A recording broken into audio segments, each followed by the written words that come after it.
बीड हे जिल्हे. द्राक्षाचे पीक कोणत्या जिल्ह्यात येते? द्राक्षाचे पीक जळगाव, औरंगाबाद, पुणे, सांगली, सातारा या जिल्ह्यात येते.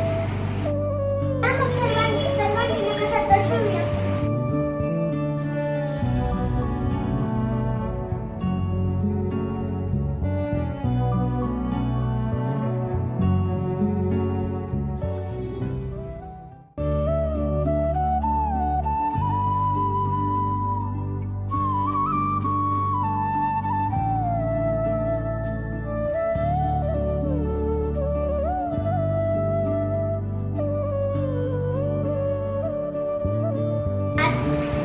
संत्र्याचे पीक कोणकोणत्या जिल्ह्यात येते?